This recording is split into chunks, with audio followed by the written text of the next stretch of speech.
Realme का 15 Pro है मेरे पास और कुछ समय से मैं इसे यूज़ कर रहा हूँ। अगर आप फ़ोन की बिल्ड क्वालिटी देखेंगे, डिज़ाइन देखेंगे, पीछे लाइटिंग को लेकर के काफ़ी काम किया गया है इसमें। आप जो दो एलईडी लाइट देख रहे हैं, जो फ्लैश है, वो आपको फिल लाइट का काम करता है। अगर आपको फोटोग्राफी करनी है, वीडियोस बनाने, एक और लाइट देख पा रहे होंगे आप, ये आप सेट कर सकते हैं। ये बहुत सारे अलग अलग कलर्स में ब्लिंक करेगी और मूवमेंट पैटर्न चेंज होगा। थोड़ा थोड़ा मुझे नथिंग फ़ोन्स की याद दिलाते हैं। ये नथिंग फ़ोन में भी ग्लिफ इंटरफेस दिया जाता है, जिसकी लाइट्स वगैरह आप कस्टमाइज़ करा सकते हैं। तो ये सारी चीज़ें भी आप इसमें करा सकते हैं। बिल्ड क्वालिटी, डिज़ाइन के मामले में फुल मार्क्स मिलेंगे इसे, बिकॉज काफ़ी पतला फ़ोन है। 7000 mAh की बैटरी दी गई है, काफ़ी पावरफुल बैटरी है। आपको बैटरी बैकअप तो काफ़ी अच्छा ही मिलेगा, लेकिन मैं बाद में बताऊँगा बैटरी बैकअप के बारे में। लेकिन एक चीज़ और मैं आपको बताना चाहता हूँ उससे पहले, कि अगर आप 30,000 रुपये का फ़ोन लेंगे, मतलब कमेंट में मुझे भी आप अपना ओपिनियन ज़रूर बताएं कि अगर आप 30 से 35,000 रुपये का कोई फ़ोन ख़रीद रहे हैं तो आप कितने साल तक का आप उस फ़ोन में सॉफ्टवेयर अपग्रेड एक्सपेक्ट करेंगे। 1 साल, 2 साल, 3 साल, 4 साल, 5 साल, कितने साल? आप कमेंट में बताएं। क्यों ऐसा कह रहा हूँ, बिकॉज इस फ़ोन के साथ 2 साल का सॉफ्टवेयर अपग्रेड आपको मिलेगा।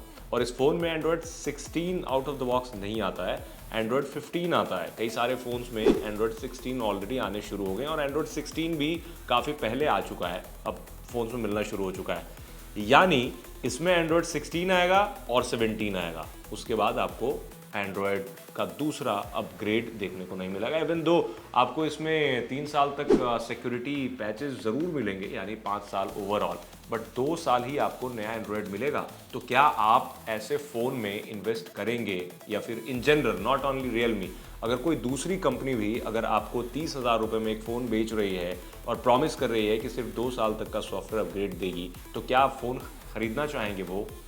अब आते हैं इसके परफॉर्मेंस पे ओवरऑल, कि क्या कैमरा है, कैसा परफॉर्म करता है, बैटरी एंड ऑल सारी चीज़ों के बारे में जानेंगे।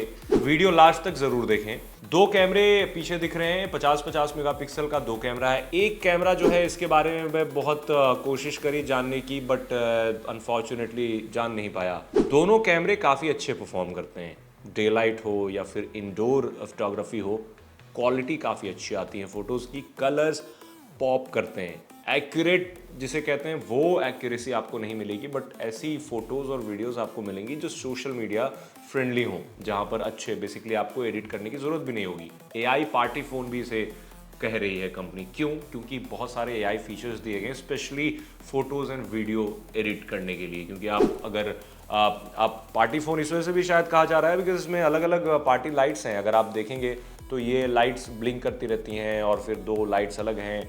आप अलग अलग मूड लाइट जिसे कहते हैं, उसमें फ़ोटोज़ या वीडियोज़ क्लिक कर सकते हैं, रिकॉर्ड कर सकते हैं।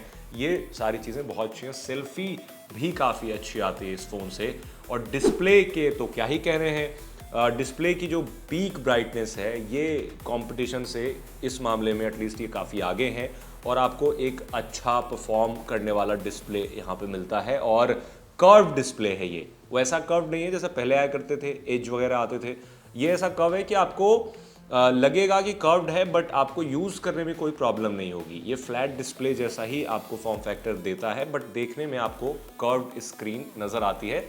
So it looks more premium. नीचे की तरफ आपको USB Type-C पोर्ट मिलता है, एंड देन स्पीकर ग्रिल है।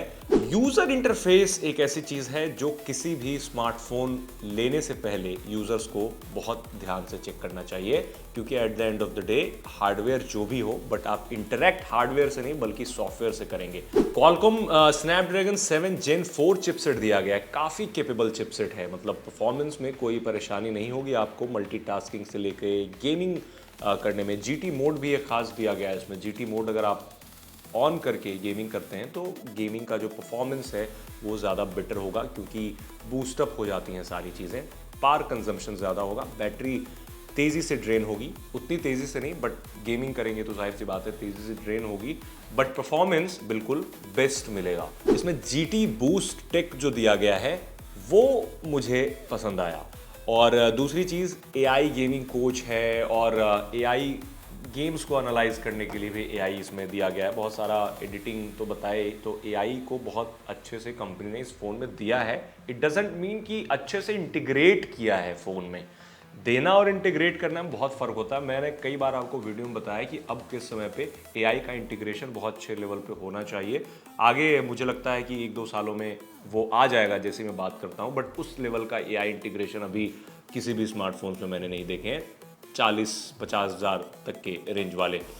और जो दूसरे फैक्टर्स हैं इस फ़ोन के, लाइक बैटरी बैकअप, उसमें आप परेशान नहीं होंगे, क्योंकि अगर आप एवरेज यूज़ करते हैं फ़ोन को तो एटलीस्ट 1.5 से 2 दिन तक की भी बैटरी बैकअप मिल सकती है। एंड अच्छी चीज़ ये है कि फ़ोन ज़्यादा थिक नहीं है, फ़ोन लाइट वेट भी है, मतलब उतना भी भारी नहीं है। 7000 mAh बैटरी वाले फ़ोन जितने भारी होते हैं या फिर जितने मोटे होते हैं वो नहीं है। फ़ोन स्लिम है और हल्का भी है, light weight and slim both, तो ये काफ़ी अच्छी चीज़ है। फिंगरप्रिंट स्कैनर इसमें अंडर डिस्प्ले है जो काफ़ी फास्ट है, इसमें भी हमें कोई प्रॉब्लम नहीं हुई। और प्रॉब्लम हुई यूज़र इंटरफेस में, प्रॉब्लम मुझे हुई पर्सनली, हो सकता है आपको ना भी हो, क्योंकि इसमें 60 से ज़्यादा प्री इंस्टॉल्ड ऐप्स हैं, मतलब जिनकी ज़रूरत भी नहीं होती लोगों को, कई बार आप कर सकते हैं। और 30,000 तक के फ़ोन जो बन रहे हैं, कंपनियों को चाहिए कि 30,000 रुपये लगा करके अगर कोई फ़ोन ख़रीदेगा तो वो गूगल प्ले स्टोर से ऐप भी डाउनलोड कर सकता है अपनी ज़रूरत की। तो आपको इतने सारे ऐप्स देने की ज़रूरत नहीं है। बट वो apps, I know and you also know कि ऐप्स क्यों दिए जाते हैं, क्योंकि कंपनीज के साथ पार्टनरशिप की जाती है, तो उसमें थोड़ा कॉस्ट कटिंग भी होता है। उस वजह से कंपनियां कहती हैं कि चूंकि हम उस तरफ से सॉफ्टवेयर से पैसे कमा लेते हैं, सो आपको बेटर हार्डवेयर ऑफर करते हैं, जो कि सही भी है कई मायनों में। बट एटलीस्ट कंपनियों को ये समझना चाहिए कि इतने सारे ब्लोटवेयर देना अच्छी बात नहीं है। और इसमें जो कि है दूसरी चीज़ कि अगर आप इसका यूज़र इंटरफेस देखेंगे पहली नज़र में, तो ऐसा लगता है कि ये फ़ोन थोड़ा डेटेड है।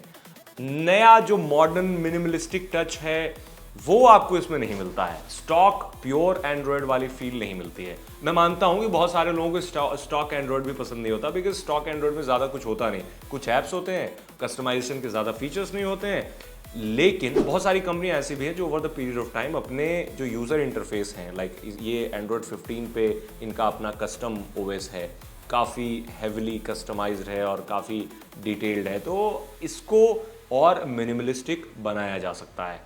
इनफैक्ट जो यूज़ केस है, अब जैसे 144 हर्ट्ज की इसमें रिफ्रेश रेट है, फास्ट तो काफ़ी फील होता है। अगर रिफ्रेश रेट, अगर हाई रिफ्रेश रेट में आप यूज़ करते हैं तो फ़ोन काफ़ी फास्ट फील होता है। इनफैक्ट ये फ़ायदा आपको गेमिंग में भी मिलता है, गेमिंग में भी कोई लैग नोटिस नहीं कर पाते आप, और गेमिंग भी बिल्कुल सुपर फास्ट होती है, सुपर स्मूथ होती है। चाहे आप कोई भी गेमिंग कर रहे हैं, BGMI खेल रहे हैं, COD खेल रहे हैं, कोई प्रॉब्लम आपको इस फ़ोन पे नहीं होगी।